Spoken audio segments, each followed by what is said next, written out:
School teacher కొడుకు రాజేంద్ర ప్రసాద్ అవ్వడానికి కారణమైనటువంటి నా పాత్రికేయ మిత్రులందరికీ హృదయపూర్వక నమస్కారాలు. ఈరోజు మేము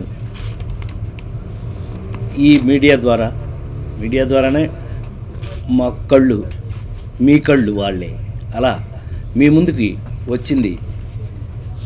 మేము చేస్తున్నటువంటి కార్యక్రమాలు ఎప్పటికప్పుడు మీకు తెలియజేయడం కోసం. జనరల్ సెక్రటరీ గారు శివాజీ ఆల్మోస్ట్ చక్కగా అన్ని విషయాల్ని చాలా క్లియర్గా చెప్పారు. అయినప్పటికీ మరొకసారి ఎలక్షన్ ముందు మనం ఏదైతే అనుకున్నామో, ఏం చేయాలని ఇక్కడికి వచ్చామో ఆ యొక్క కార్యక్రమాల్ని 100% నా సహా సోదరులందరితో కలిసి, కమిటీ మొత్తం అందరితో కలిసి ఏకతాటి మీద నిలబడి అందరూ కూడా ఒకటే మాట మీద మంచి పనులు, మంచి కార్యక్రమాలు చేయడానికి అందరూ ఒకటైనందుకు నేను నిజంగా గర్విస్తున్నాను. వాళ్ళందరూ నాకు సహాయం చేసే విధానానికి చాలా అద్భుతంగా ఉంది. దానికి చిన్న ఎగ్జాంపులే, మేము ముందు ఒక కమిటీ వేసుకున్నాం. దానికి నరేష్ గారిని చైర్మన్గా పెట్టడం జరిగింది. తను దాని గురించి వర్క్ చేస్తున్న విధానం చూస్తే నాకే ఎంతో ఆశ్చర్యం. ఒక ఐఏఎస్, అంటే నేను ఉన్నానని అంటాం కాదు, ఒక ఐఏఎస్ ఐపీఎస్ ఆఫీసర్లు చేసినంత స్టడీ చేస్తున్నాడు. వాళ్ళని కూడా తీసుకొచ్చి ఇన్వాల్వ్ చేసి మరి ఆ ఫార్మేట్స్ ఎట్లా ఉంటాయో తెలుసుకుని మరి నిజంగానే fantastic.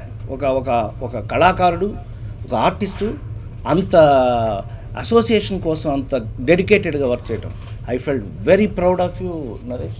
I feel very happy. ఈవేళ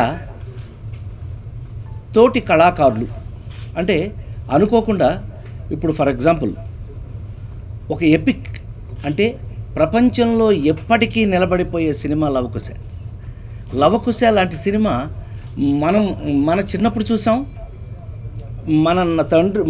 మా తండ్రి గారు చిన్నప్పుడు చూశారు. ఇప్పుడు మా పిల్లలకు చూపిస్తున్నాం. మా మనవరాలకు కూడా త్వరలో చూపిస్తానని నేను అనుకుంటున్నాను.